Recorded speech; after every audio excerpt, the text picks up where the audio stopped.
Welcome to Epstein Becker Green's webinar, FDA Cybersecurity Recommendations to Comply with NIST, a best practice for all wearables, the third installment of our Wearables Crash Course webinar series. We are pleased to have Epstein Becker Green's Kim Tyrrell-Knott, member of the firm in the Healthcare and Life Sciences practice, presenting today's webinar. Before we begin today's presentation, please be informed that today's webinar is being recorded and that participant phone lines will be placed on mute throughout the program. You are also welcome to submit questions directly to Kim following the webinar, and contact information will again be displayed at the end of the presentation. In approximately 2 to 3 business days following the webinar, Epstein Becker Green will communicate the availability of the recording and access to PowerPoint materials. At this time, I'd like to turn the webinar over to Kim. Great, thanks, Sylvia. So cybersecurity is a significant threat across industries today, and it's increasing. You know, the FBI in 2014 issued an alert really cautioning all entities in the healthcare and medical device industry against a significant focus on cybersecurity attacks. And as software, as you all know, software is a central part of medical devices today, and its devices are more and more interconnected, networked, rolled out on cloud-based type platforms. And because of that, they're more exposed to cybersecurity vulnerabilities. And these can have patient safety implications and risks. Over the past number of years, there's been a handful of widely publicized cybersecurity issues, ranging from access to information systems, information management systems from devices, to breaching security of infusion systems, which at the end of the day, there was not a known exploitation of that compromise, but it did pose the risk, the patient safety risk, that the device could be controlled by an unauthorized user, change dosage, or what have you, which could have significant patient safety risks. And because of this, this prompted FDA to recommend that manufacturers implement a comprehensive cybersecurity risk management program. If we go down onto the next slide here, I'll just walk through some of the basic elements. So the comprehensive risk management program really focuses on incorporating cybersecurity considerations into manufacturers' existing risk management programs. So looking at pre-market and post-market activities through the lens of cybersecurity. And here it's really building upon manufacturers' existing quality management systems. And leveraging those aspects of the quality management system which feed into risk management. So, but given the evolving nature of cybersecurity threats, and really the fact that cybersecurity threats are different than risks that manufacturers typically assess from a patient safety perspective, in that they involve active and malicious players. It's important to leverage other controls and other sources outside of the traditional medical device channels to really ensure that you're identifying the full suite of potential threats, vulnerability, risks that could impact the patient safety and effectiveness of your device. So FDA has recommended to manufacturers that they use the NIST cybersecurity framework to help with this assessment. And I'm not going to go through this in excruciating detail here, but it highlights, it has 5 main functions: identification, protection, detection, responding, and recovery. And what we will do in the coming slides is look at how these overlay to FDA's quality management system, common risk management programs, and see where the differences arise. And I'll also discuss briefly how FDA's recommendation of using the NIST cybersecurity framework compares to other NIST-based programs, namely and primarily HIPAA-based programs. So if we go down to the next slide, when FDA rolled out its recommendations, it rolled it out in a series of guidance, two guidances. The first is the PreMarket Guidance. And here the purpose of the PreMarket Guidance is really to ensure that medical devices have adequate cybersecurity controls. And this is primarily through design inputs that relate to cybersecurity and addressing cybersecurity through various software validation activities and risk assessments. Now, most manufacturers are doing this today. It's becoming much more routine. And so as part of risk management and risk assessment under ISO, manufacturers are routinely identifying cybersecurity risks today, looking at the likelihood of the risk, assessing the impact or the severity, and then developing appropriate mitigations and assessing residual risk and ensuring that the residual risk is brought down to an acceptable level. That's somewhat common today. I think if we go down onto the next slide, I want to just highlight where there are some differences when you overlay the NIST framework and how this may, how manufacturers may actually look at their risk assessment slightly differently in the pre-market stage. So where the differences arise is not so much in what I would refer to as the identify and protect buckets up at the top. I think today manufacturers are limiting access to the users and taking steps to ensure that the content is appropriate, valid content that should be inputted into the device. So that's in the suite of password control, of authentication, having secure downloads. Those are much more common today than they were, let's say, 4 or 5 years ago. But where the differences arise when you implement the NIST framework is really around also considering features that help detect security compromises while the device is in use. And this is a bit different than other risks that we're looking at in that here the device is, when it's networked, it's not a static device. And so really taking a look at, are there features that can be incorporated that can enable the manufacturer to actually detect when there's an active compromise or when the compromise occurs. And then also take action during that time.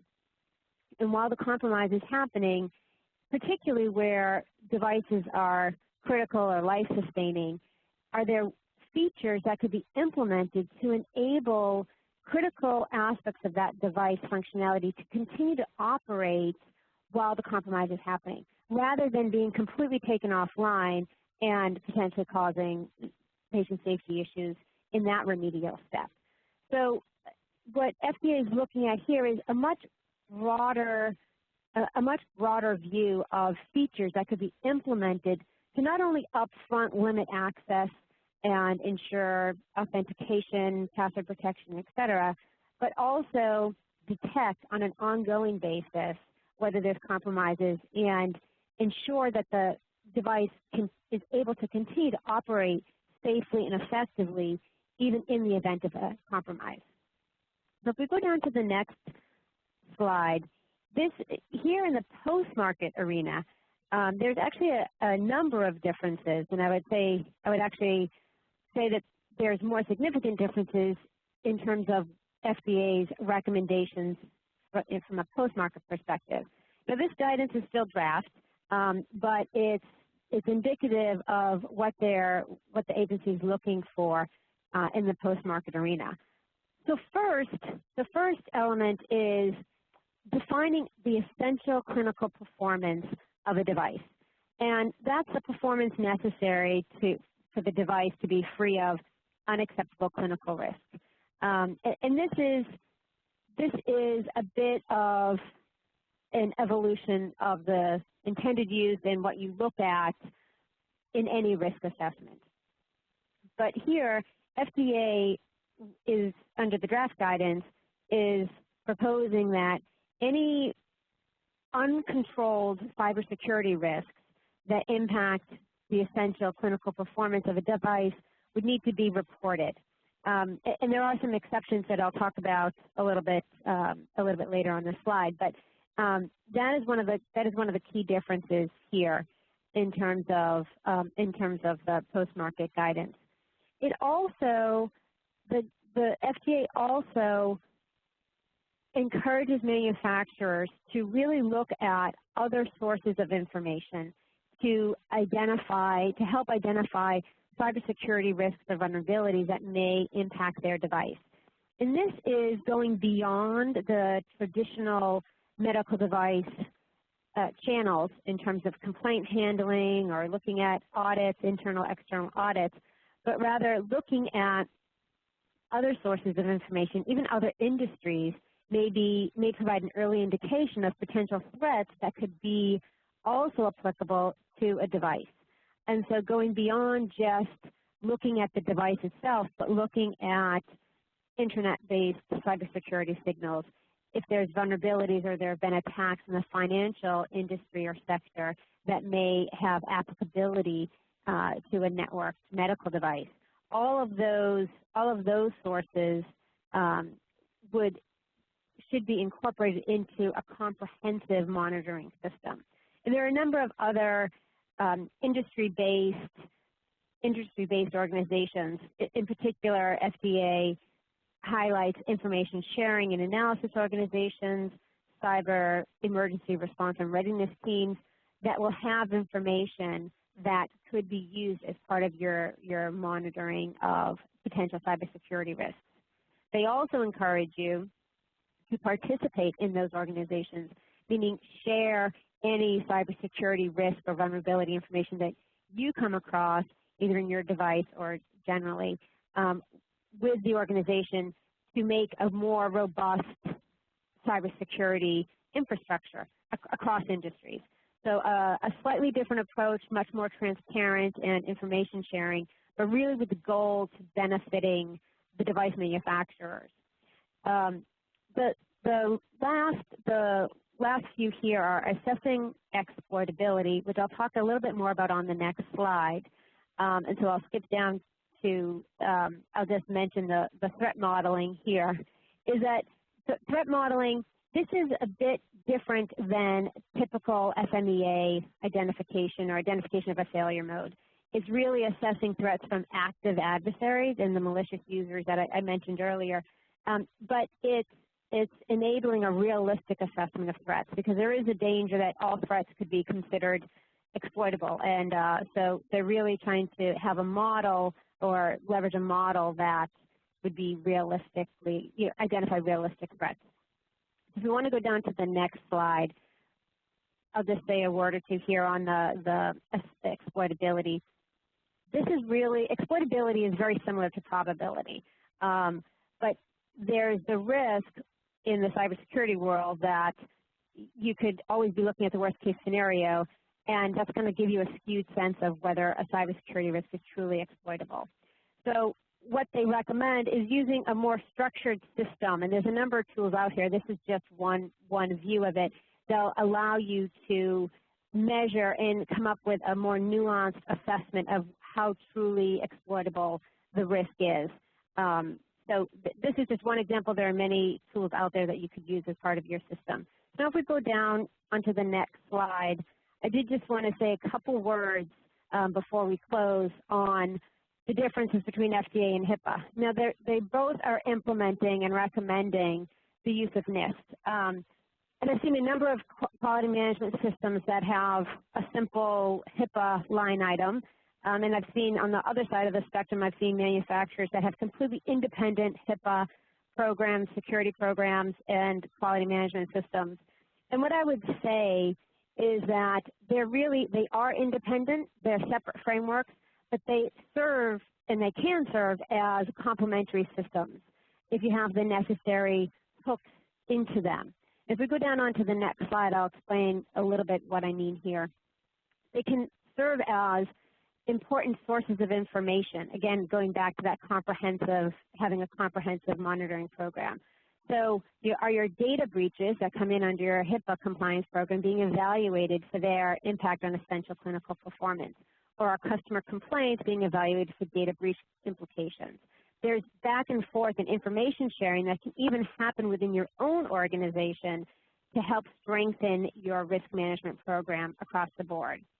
So if we go down onto the last slide, just a few takeaways, just key takeaways. Cybersecurity for a long time has always been in the home of information, the information technology teams, and it's really much broader than that. It now impacts your medical devices, has patient safety, potential patient safety implications, and there are regulatory and legal requirements and standards which are being applied.